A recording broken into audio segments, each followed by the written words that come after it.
Hey YouTube, LV here.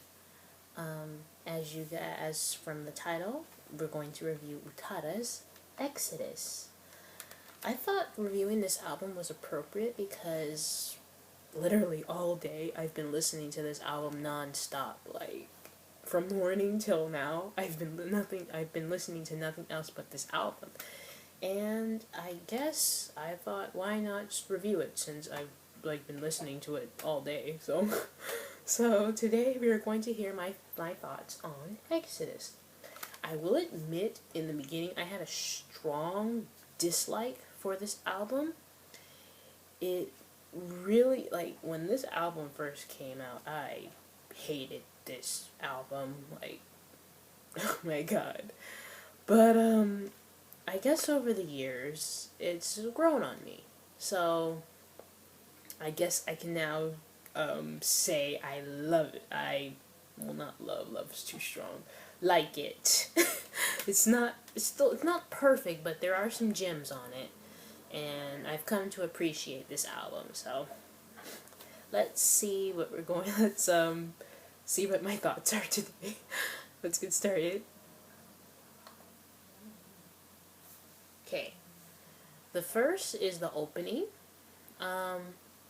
Can't really hear it because it's really low. It'll speed up eventually. But the opening, I thought this was a very effective introduction because it showcases what her true intentions are as working when she's combining her Japanese material with her English material.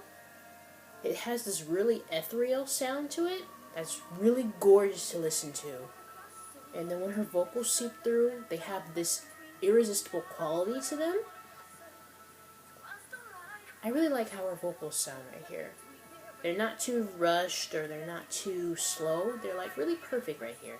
And I like it. And I like how she samples her voice through different lines. It was really cool. It made it sound more mystical. At least I thought so. She stops singing halfway throughout the song, and you're left with hearing these ethereal, these awesome syncs that finish off the song. And it's really cool. I really like it. So, I like this. The next is Devil Inside.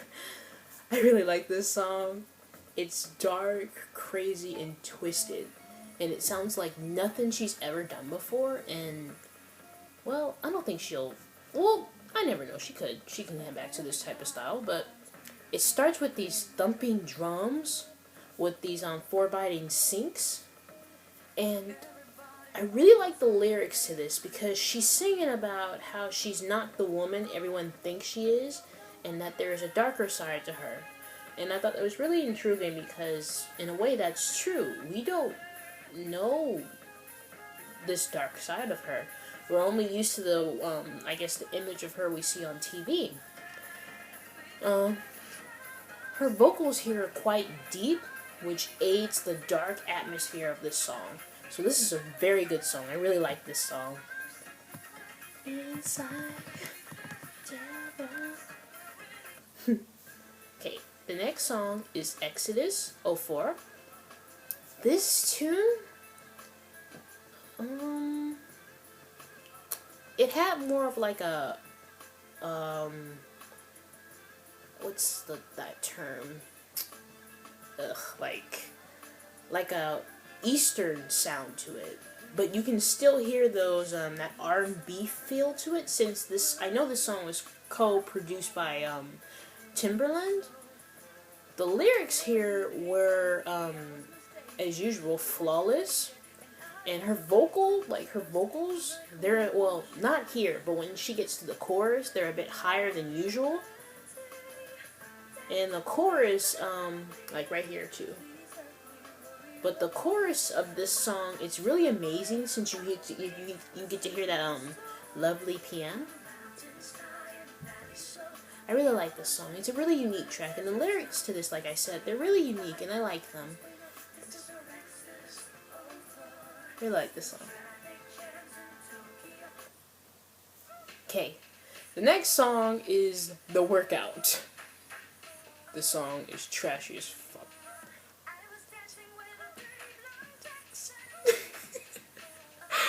It's an upbeat sexual banger.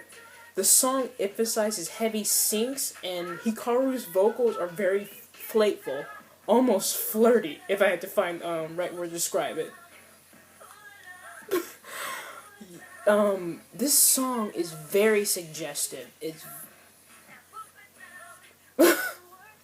the chorus is infectious with its repetition, and I love how her vocals rise when she says that "pull it up" line, because that line is very suggestive. Like I said, you can either interpret it as something dancing or more sexual.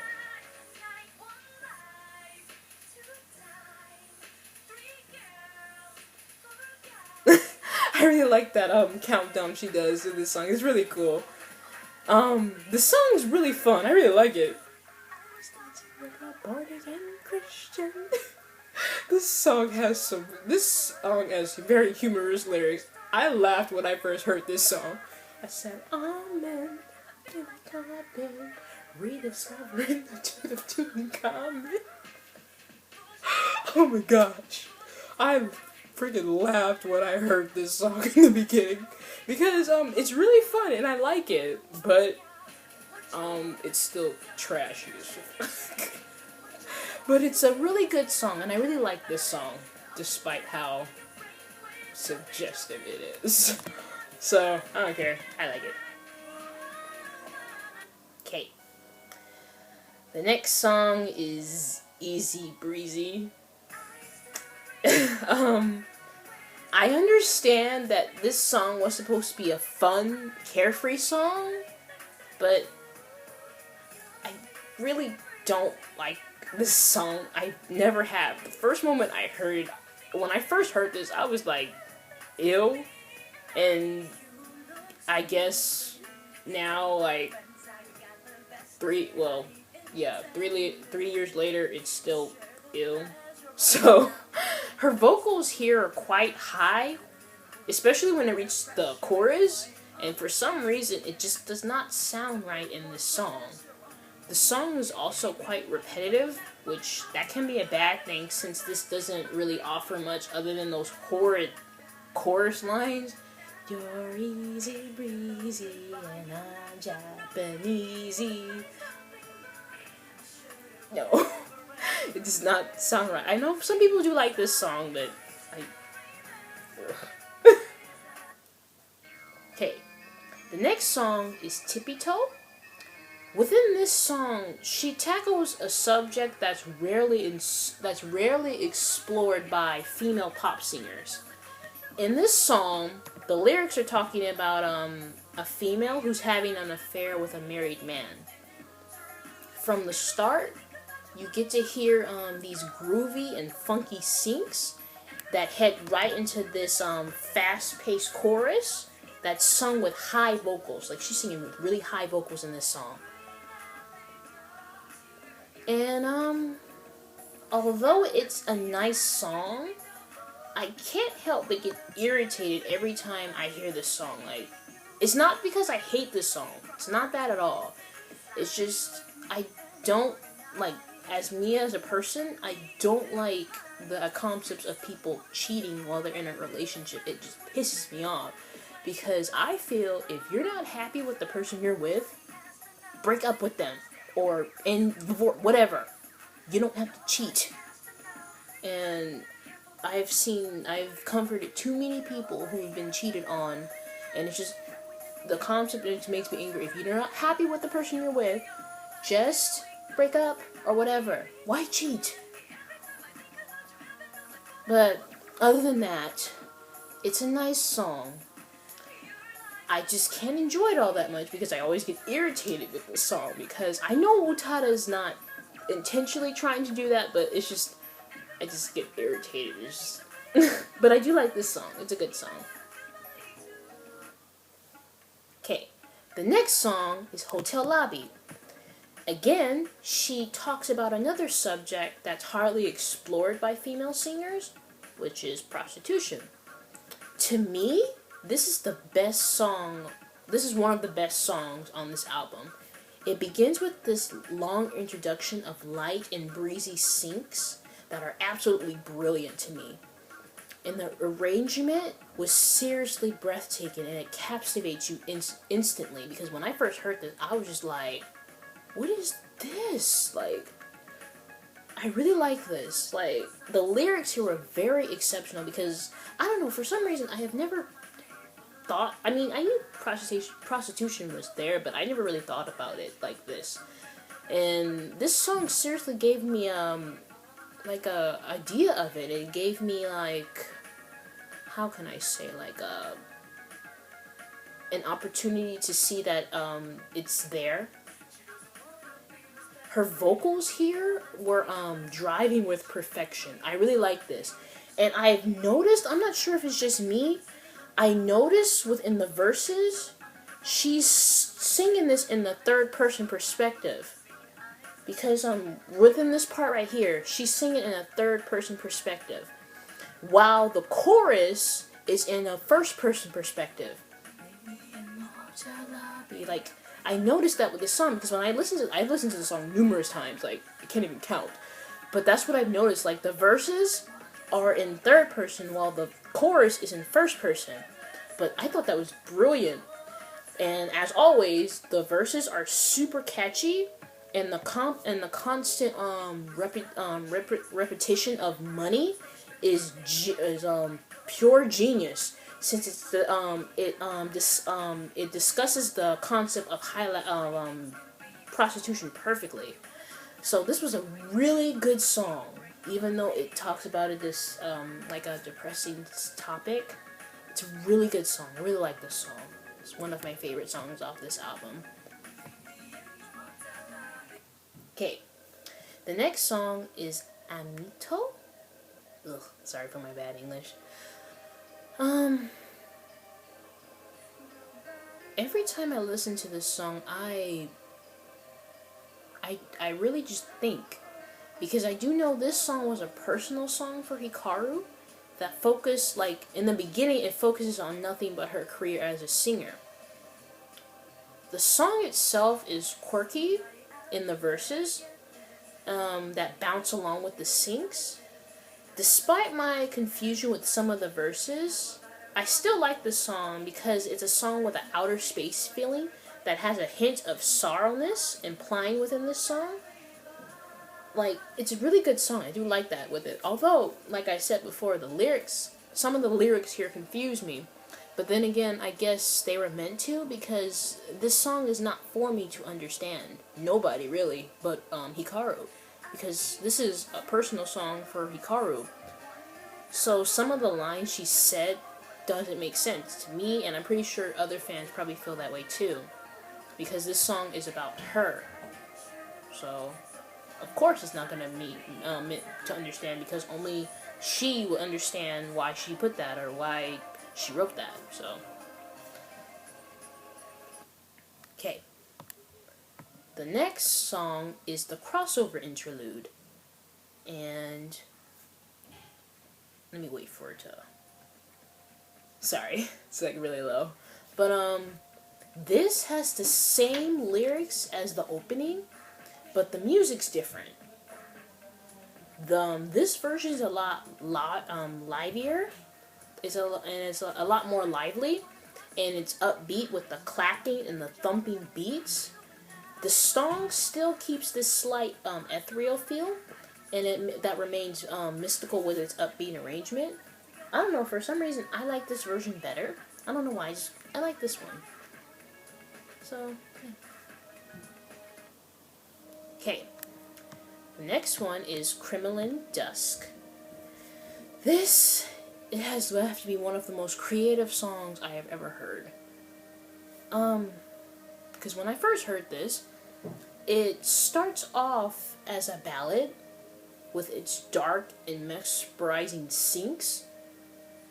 And, well, later on during the song, this quiet but persistent guitar gruffs changes the mood, and the song changes the mood of the song, and the simple guitar forms this sad but memorable verse in your head.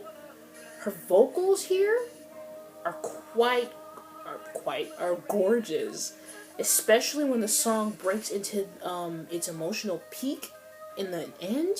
That was absolutely fantastic to me. Like, oh my gosh, I really like how it broke into this rock. It was really cool the way she did that. So I really like this song.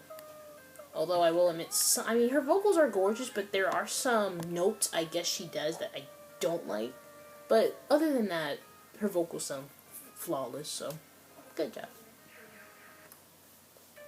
Okay, the next song is You Make Me Want to Be a Man. That title has got to be the most strangest titles I have ever seen. But despite that, I consider this song to be one of the album's true gems because it has the most crazy use of syncs because they're quite chaotic to me. You Make Me Want to Be a Man is it's a very futuristic, but it's also very emotional because it talks about her strained emotion between her and her then husband. Well, he's an ex. Well, yeah, duh. But anyway, the weird beats that played throughout the song was quite creepy, but in a good way. Because this was a very emotional song that was sung with helpless feelings. Like, from this album, I say this is the number one track I always play. I always play this song. Because I really like this song. And I like the video. Because the video has meaning too. And I really like the video because, and I know in one part of the video, the man, he pulls out his rib and therefore creates Utada, which I thought that symbolized Adam and Eve within the Bible. Because I do know Adam gave his rib and therefore created Eve. I think that's the way it went. I don't know. But anyway, I really like this song. This song is very beautiful. Like, everything about this song, I can just not say anything critical because this song is so beautiful. Everything about it is perfect. And I really like this. I really want to tell you something. This was just the way I am. Okay. The next song is Wonder About. The album returns back to its R&B sound with this song. Her vocals are nice and light, I guess. But I guess, to be honest, I guess that's just the only thing I found good about this song. Because, if I had to be honest, I'm not a big fan of this song at all. Like, I found it to be quite repetitive, and it gets really annoying. And the lyrics kind of... So, skippable track. Okay. The next song is Let Me Give You My Love. This song contains addicting beats that makes it heavenly Americanized, but for some reason it suited this song quite well. Don't get me wrong, the lyrics are still trashy as still trashy, but it's not that bad.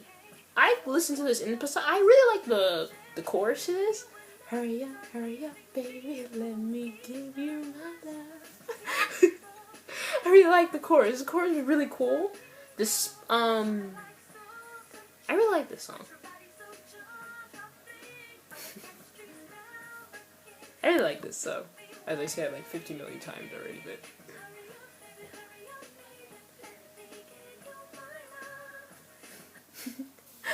Okay, the next song and the last song of this album is About Me.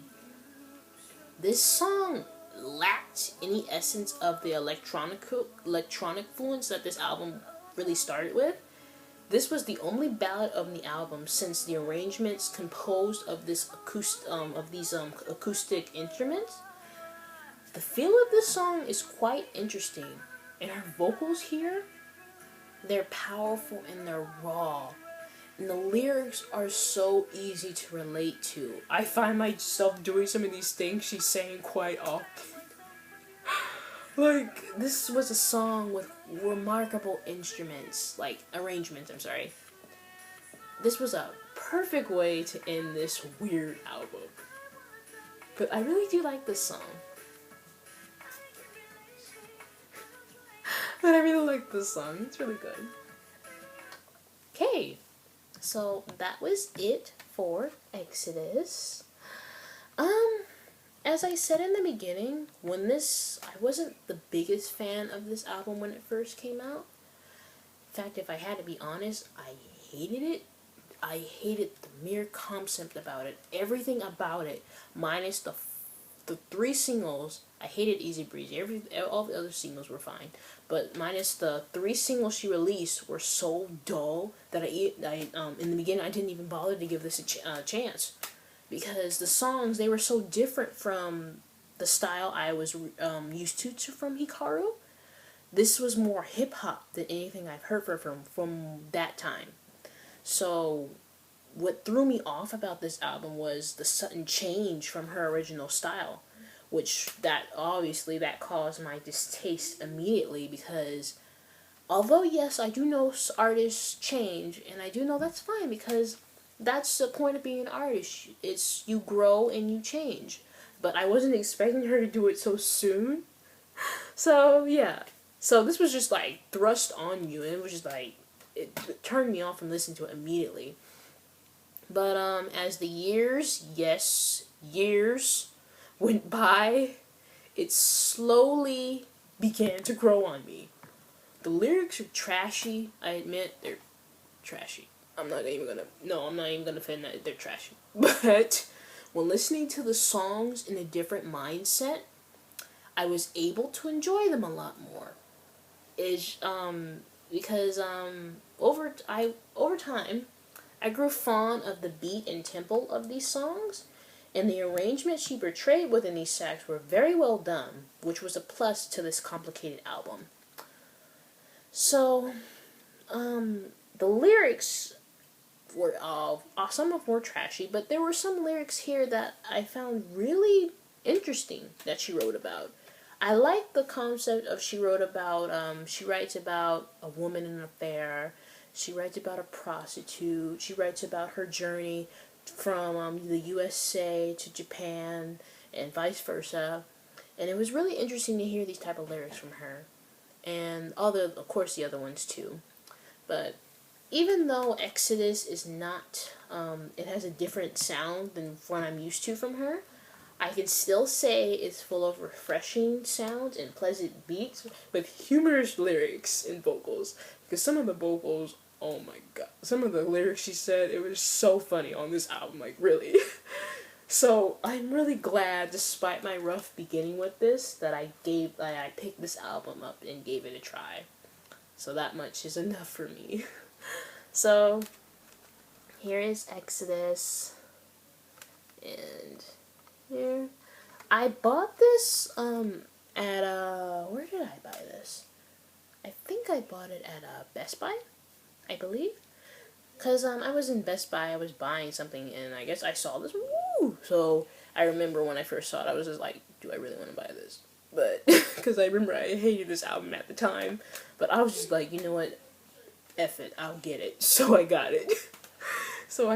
And yeah, like I said, this album didn't grow on me like that. To this day, I still have a certain ill about this album, but most of it's gone, and I can appreciate most of these songs. So, it's not my favorite album from her. I will admit, I kind of liked This Is the One better. That's my opinion, but I mean, don't get me wrong, this album is still good. And it's still, if you're willing to see Utada's experimental side, this would be a perfect album for you, because she clearly demonstrates that within this album. I won't show the pictures because I have on a previous video, but you can always look them up online if you like. So anyway, but that was Exodus. I do hope my review has opened your eyes on it, because I do know there are some people that are like me in the beginning. I really hated this album. And if you hate this album, then it's okay, but give it a chance. And if you have, then sorry. But as I said, I hope you've enjoyed this review, and I guess I'll see you guys next time. Bye guys.